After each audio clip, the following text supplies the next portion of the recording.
மனைவி தன் கணவனிடம் பிரியம் இல்லாம நடந்தா பின்னால மறுமையில் அவளுக்கு தண்டனை உண்டா?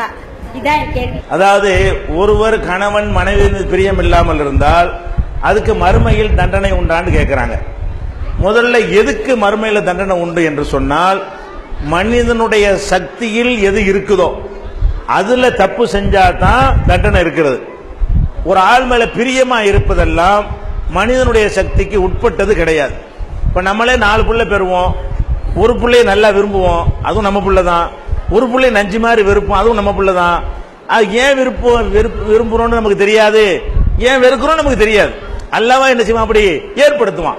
ஒரு 100 பேர் ஒரு காலேஜில் படிப்பாங்க, அந்த 100 பேர்ல 2 பேர் மட்டும் நகமும் ஜதையமா இருப்பாங்க.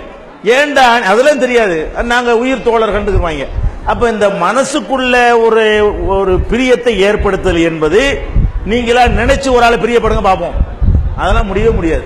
நம்ம நாள பிரியப்படணும் அதெல்லாம் முடியாது. அதுவா அல்லாவா புரோகிராம் பண்ணி வச்சாலே தவிர அது வர முடியாது. அதனால ஒரு கணவன் மீது மனைவி முழு பிரியம் இல்லாவிட்டால், மனைவியின் மீது கணவன் முழு பிரியம் இல்லாவிட்டால் அதுக்கு எந்த ஒரு கொஸ்டினும் மார்க்கத்தில் கிடையாது.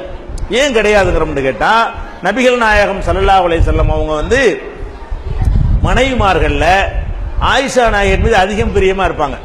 எல்லா மனைவிகள்லையும் ஆயிஷா நாயகன் மீது அதிகமாக பிரியமா இருப்பாங்க. அப்ப அல்லாஹ்ட்ட ஒரு துவா செய்வாங்க. என்ன துவா செய்வாங்க? இறைவா, என் கைவசத்தில் உள்ள விஷயங்களில் நான் சரியா நடந்து கொள்கிறேன், எல்லாரையும் சமமாக நடத்தி கொள்கிறேன். என் கைவசத்திற்கு அப்பாற்பட்ட விஷயம் இருக்குல்ல, பிரியம் கூட இருப்பது, அதுக்குன்னு என்னை பிடிச்சிடாத, என் கையில இல்லது. ஏன் நான் என்னை அறியாம ஆயிஷா நான் மேல கூட பிரியமா இருக்கிறேன், அதுக்கு நான் என்ன பண்ணுவேன்? வெளியில குடுக்கல் வாங்கல் வசதிகள் வாய்ப்புகள் எல்லாம் சமமா செஞ்சிருவோம். ஆனால் இந்த அன்பு ஏற்படுத்தல் என்பது நம்ம கையில இல்லை, என்னை பிடிக்காத அல்லான்னு துவா செஞ்சுட்டாங்க.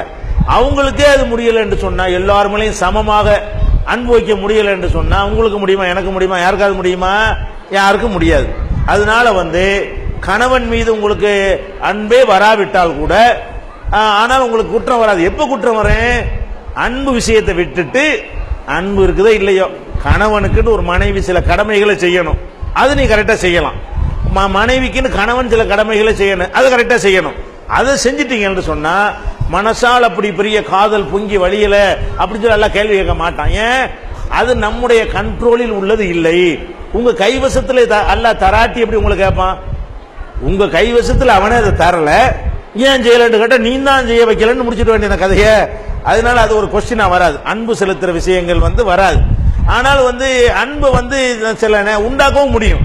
யாரோ ஒரு ஆம்பளை யாரோ ஒரு பொம்பளை கல்யாணம் பண்ணி வைக்கிறாங்க, வச்ச பிறகு பார்த்தா அது ஒருத்தருக்கு ஒருத்தர் அவங்க நடந்து கொள்ளக்கூடிய விதங்களில் அன்பு என்ன செய்யும், அப்படியும் உருவாகும். அது மாதிரி நம்ம முயற்சி பண்ணி என்ன செய்யணும், நம்மளால என்ற அளவுக்கு அது பாடுபட வேண்டியதான். அப்படி இருந்து அன்பு வரலன்னா குற்றமாகாது.